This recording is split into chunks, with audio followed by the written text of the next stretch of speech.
Are any of you using Zoom to teach online? I'm going to show you how to use a program called OBS and how to install it on a Mac to do what I'm doing here on this screen. I have a feed of myself in the video. I have a feed of what my students are going to see. I can switch between views of a sketchbook as a whiteboard, or from PowerPoint, or from YouTube, or from web browsers and such. It's a pretty terrific program, and here we go on Stage Seminars. I've navigated to the obsproject.com website, and I've clicked on download the Mac software right there. I've already downloaded it, so let's do the installation now. I've got the installation app here, and I'm going to drag it over to applications. It's going to do its usual install stuff, just like any other application. And so I'm going to speed this up to bypass a lot of my clicking OK. Okay, so we're going to do some settings here. We've opened it up. When you first start the program, it's going to ask you if you want to automatically set it up or if you want to manually set up. You can go ahead and click on automatic, and I chose the option for local recording because I record a lot of screencasts and then I upload them to YouTube and such. I don't do a lot of live streaming. You can set these settings later on as well. So click on the automatic setting and choose for local recording. I chose the 30 frames per second, and it gave me an option of 720, and I'm going to change that to 1080p. Some of the settings that we're going to look at here is under OBS. We go to Preferences, and I have my output. These are all fine. I'm going to hit on Video, and this is that setting for the output scaled resolution at 720. If you don't need better than 720, your files will be smaller if you keep it on 720, but I'm going to click on the 1080 so that I have a higher resolution file to work with so we can really see the detail. Okay, the automatic setting had added a microphone, as you see down here in the audio mixer, and this is the microphone that I'm using now for this screencast recording, and we can turn it up or down if we need to. Right now it's all the way up, so we can turn it down if we need, if you've got your signal a little bit too hot, as they say. Okay, so over here in the lower left corner we have a window that's called Scenes. Scenes are a collection of shots, if you will, a collection of what it is you want to look at, what windows you want on your screen, which cameras you want to use, whether you're going to show PowerPoint or Sketchpad or a YouTube browser or a browser, and so on. So it always has to have one scene. I'm going to rename this scene as my start scene. And I'm going to add a camera because right now there's no image. This black area that we see here is where our imagery is going to be. And that we add the images through this sources window here. Click on Start, and I'm going to bring down a video capture source. And I'm going to just call this iMac camera. And now it lets me choose the device. So here's my FaceTime camera. And yes, it would like access. Oh, and there I am. And you can see my green screen behind me. And we're going to take care of that as well. So let's see. What do we have here as a preset? Just the 720. And there we go. Click OK. Now I can change the size of my window here. And I can do some editing so that I can put the green screen filter in, just like you see on the video that I'm making. So I'm going to hold my Alt key, and I'm going to crop in this window. So it gets rid of my window over there and the closet door. And you can see my green screen is on a shower curtain rod, basically. Bring that down like so.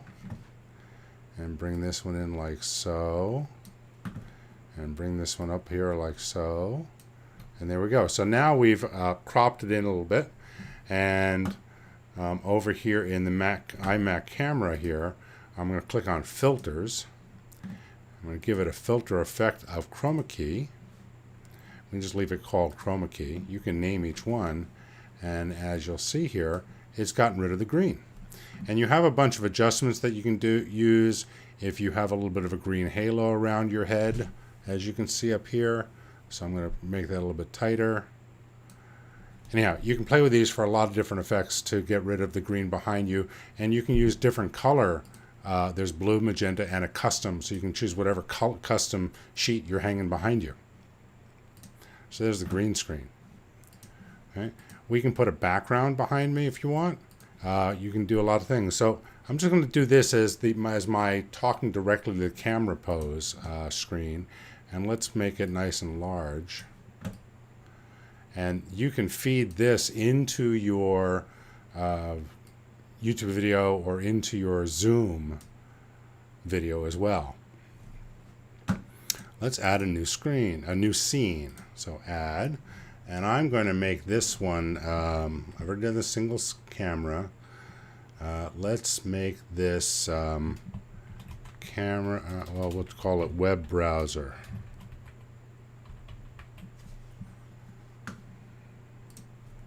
Okay, so I'd like to be able to talk to my audience while I have the web browser open. So I'm going to go back to my scene with the Mac camera, and I'm going to copy this. Now I'm copying it instead of adding it again, because if I add it again, the green screen filter won't be there. So if I add it this way, by doing a paste reference, the green screen is there, and I can change the size here and put myself down in my customary right side over here. And now I want to add the web browser that showed the OBS website. So let's go here to plus, and we're going to window capture. Now I could click on browser, but then I'd have to put in the exact web address, and I can't control it this way. So I prefer to use the window capture. So let's do browser. There we go. And now I'm going to choose. I have all these windows that I could choose from, because these are all the windows that are running in the background.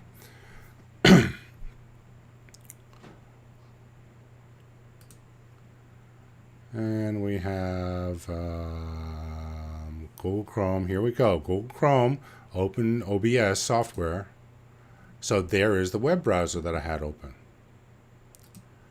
And it will always be open to this web browser. So let's bring this down a little bit so that I fit next to it. Or we can also change the order, and I can move the camera above the web browser. And so we can make the web browser larger if we want to. Although now we don't have the bottom of the window. So let's make it so we can see the whole web browser window. There we go. I'm using a program called ScreenFlow to record this screencast. I could also use OBS Studio. In fact, I often do to record my screencasts. I use OBS instead of ScreenFlow or Camtasia, depending on what platform I'm on. But here we have our browser. So let's check this out. Let me make this whole window smaller. There we go. This is what I'm recording in this screen. And this is the web browser. I'm going to move this out of the way a little ways. I can make it a little bit smaller. And it does change the size in here, but I can come over here and make this one bigger again. So now I have a little bit more room to navigate.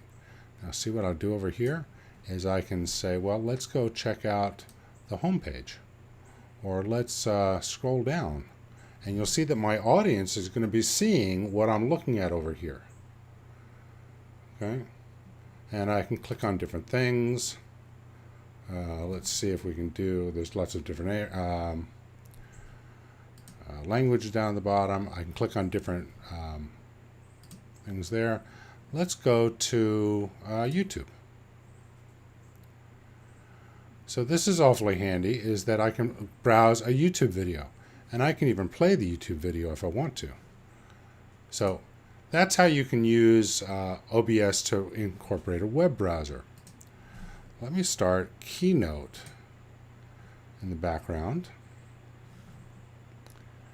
And we'll do one of my lectures, History of Stage Electrics. I teach a lot of lighting and theatrical technology and such.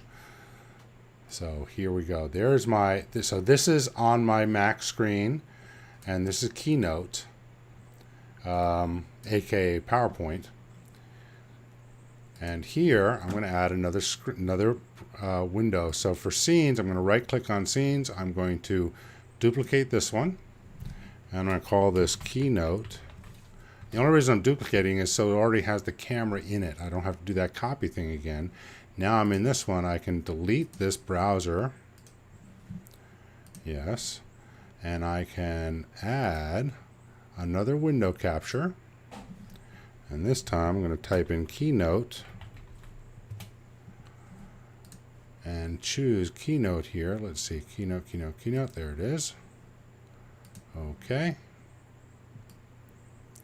A little better, bigger. And there is the Keynote window.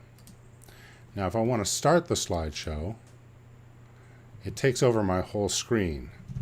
So there's actually a way around that.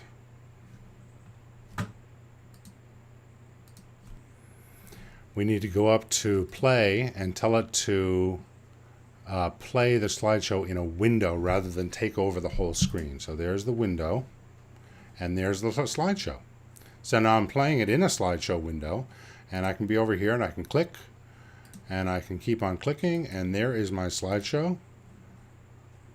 And I can go, you know, next and next and next and so on. I can go back.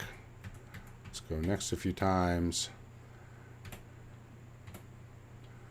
And there's how the Keynote works. So I can be going through that. And in fact, let's do, I'm going to be in this other window here.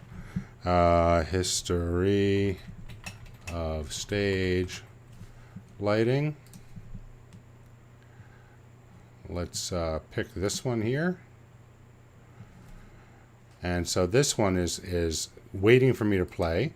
And so when I'm in OBS and I'm talking to my class, I can go back to this one and play that, and I can correspond the two back and forth, back and forth. And this Theatrical lighting has a long and rich history spread out over many years. Today we'll be taking a look at its history, so I can and switch many between these guys. and the influential people that made them possible. Something else I can do. Check this We'll out. be I'm going to with ancient Greek pause theater the and video. working our way to modern theatrical lighting. Pause. I'm going to take the web browser one. I'm going to duplicate that. Web and Keynote. So I take the browser in this one and make it smaller like so. I go into Keynote, right click it, copy, paste,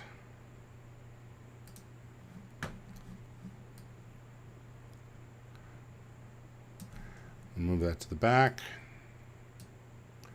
And so now I can be watching the video, I can be playing the Keynote at the same time. So this is pretty cool stuff. The next video I'm going to make is how to hook this up into Zoom. So this is how we set up OBS for the Mac. I've added a couple of scenes, a couple of windows. Please subscribe and like and leave some comments down below as to what I should be covering next. Any questions you have, share any YouTube videos you have, and so on. Let me know what you're doing, and I'll see you soon.